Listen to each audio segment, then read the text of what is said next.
প্রায় প্রত্যেক মানুষেরই কোনো না কোনো ব্যাংকে সেভিংস অ্যাকাউন্ট রয়েছে, কিন্তু যাদের যাদের পাঞ্জাব ন্যাশনাল ব্যাংকে সেভিংস অ্যাকাউন্ট রয়েছে, আজকের এই ভিডিওটি কিন্তু আপনাদের জন্য। কারণ পাঞ্জাব ন্যাশনাল ব্যাংকের তরফ থেকে 1লা অক্টোবর থেকে বিশেষ কিছু কিছু বিষয়ে নতুন চার্জের বদল ঘটেছে, অর্থাৎ কিছু কিছু চার্জ বেড়েছে। কি সেই বিষয়গুলো আজকে আমরা এই ভিডিওতে আলোচনা করব। অবশ্যই ভিডিওটি শেষ পর্যন্ত দেখুন, কারণ পাঞ্জাব ন্যাশনাল ব্যাংকে প্রায় অনেকেরই অ্যাকাউন্ট রয়েছে। তো কোন কোন বিষয়ে চার্জ এনেছে বা কোন কোন বিষয়গুলোতে বাড়তি খরচ হবে আপনাদের পাঞ্জাব ন্যাশনাল ব্যাংকে অ্যাকাউন্ট থাকলে, সেই বিষয়গুলো নিয়ে আজকে আমরা আলোচনা করছি। তো ভিডিওটি শেষ পর্যন্ত দেখুন। তো প্রথমেই যেটা আমরা দেখব, পাঞ্জাব ন্যাশনাল নতুন যে সার্ভিস চার্জ সেটা চালু হচ্ছে 1লা অক্টোবর থেকে। এখন সেপ্টেম্বর মাস চলছে, 1লা অক্টোবর থেকে চালু হতে চলেছে। তো প্রথমেই আসা যাক, এইখানে যে সেভিংস অ্যাকাউন্ট রয়েছে, সেই সেভিংস অ্যাকাউন্টে ন্যূনতম ব্যালেন্স কত রাখতে হবে। আপনারা প্রত্যেকেই জানেন যে সেভিংস অ্যাকাউন্ট মানেই আপনার যে কোনো ব্যাংকই হতে পারে, যে কোনো ব্যাংকই সেভিংস অ্যাকাউন্ট থাকতে পারে। প্রত্যেকটা ব্যাংকে এমএমবি, মান্থলি মিনিমাম ব্যালেন্স আপনাকে কিন্তু মেনটেন করতে হবে, ঠিক আছে।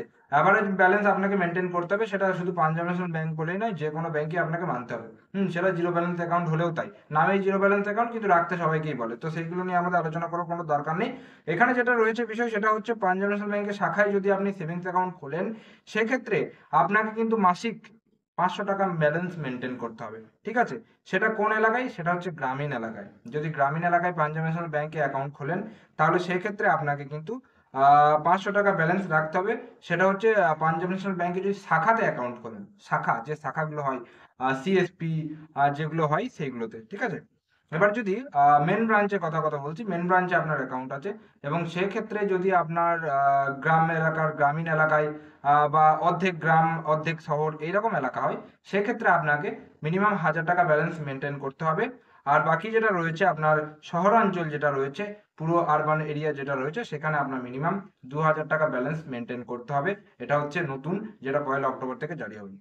এরপরে যেটা রয়েছে, যে সমস্ত গ্রাহক পাঞ্জাব ন্যাশনাল ব্যাংকের ন্যূনতম ব্যালেন্স বজায় রাখবে না, তাদের 50 টাকা থেকে 250 টাকা জরিমানা দিতে হবে। তাহলে বুঝতে পারলেন, মিনিমাম ব্যালেন্স যদি আপনারা মেনটেন না করেন, সেক্ষেত্রে 50 টাকা থেকে 250 টাকা পর্যন্ত চার্জ জারি করা হবে, যেটা আগে হতো না। মানে আগে হতো না, এখন এবার থেকে হবে 1লা অক্টোবর থেকে। বোঝা গেল ব্যাপার।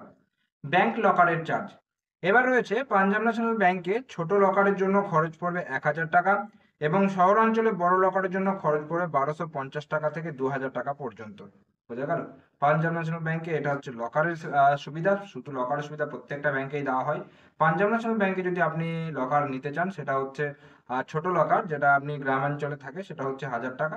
বড় লকারের জন্য, যেটা শহর অঞ্চলে, সেটা হচ্ছে আপনার 1250 টাকা এবার থেকে চার্জ করা হবে আপনার 1লা অক্টোবর থেকে। এগুলো চালু হবে 1লা অক্টোবর থেকে। মেনলি এই দুটো আপডেটের কথাই আপনাদের জানানোর ছিল। আর সেরকম কোনো কিছু পরিবর্তন এখনো পর্যন্ত পাওয়া যায়নি বা জানা নেই আমার। এটা পেলাম আজকে, যার ফলে ভিডিও করে আপনাদেরকে দেখালাম, জানালাম। এবং এটা চালু হবে আপনার 1লা অক্টোবর থেকে। আপনারা হয়তো জানেন, শুধু পাঞ্জাব ন্যাশনাল ব্যাংকে আগে কাটতো কিনা আমি জানি না, বা এখন কাটছে কিনা আমি জানি না। অনেক ব্যাংক আছে, যে ব্যাংকগুলোতে যদি মিনিমাম ব্যালেন্স মেনটেন না করেন, তাহলে কিন্তু চার্জ কেটে নেয়। সেটা অনেক ব্যাংকই আছে, আপনারা কিন্তু জানেন। হ্যাঁ, যে সমস্ত ব্যাংকগুলো রয়েছে, ইউনিয়ন ব্যাংকেও কিন্তু মেবি ওটা কাটে, হ্যাঁ, মিনিমাম ব্যালেন্স মেনটেন না করলে। তো এগুলো কিন্তু আপনাদেরকে মেনটেন করতে হবে। মাসে 500 টাকা আপনাকে ফেলে রাখতে হবে, যদি শাখাতে অ্যাকাউন্ট খোলেন, হ্যাঁ, গ্রামীণ এলাকায়।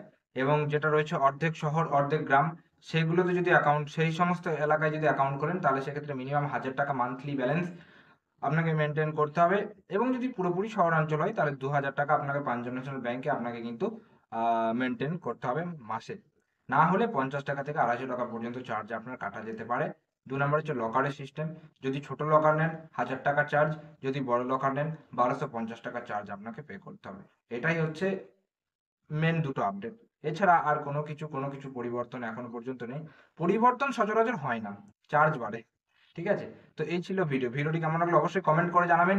যদি ভিডিওটি ভালো লেগে থাকে, একটা লাইক করবেন। চ্যানেলে যদি নতুন থাকেন, চ্যানেলটিকে সাবস্ক্রাইব করে পাশে যে বেল নোটিফিকেশন, সেটা অলে সেট করে রাখবেন, কারণ আমরা বিভিন্ন আপডেট সংক্রান্ত ভিডিও সবসময় এই চ্যানেলে আপলোড করার চেষ্টা করে থাকি। এবং হ্যাঁ, আপনাদের যে কোনো রকম প্রশ্ন যদি থেকে থাকে, সেটা অবশ্যই নিচে কমেন্ট বক্সে জানাতে ভুলবেন না। সেটা হতে পারে আধার কার্ড সংক্রান্ত, কোনো ডকুমেন্ট সংক্রান্ত। আমাদের চ্যানেলের ক্যাটাগরি অনুযায়ী কোনো রকম প্রশ্ন যদি আপনাদের থেকে থাকে, অবশ্যই সেটা কমেন্ট বক্সে জানাতে ভুলবেন না।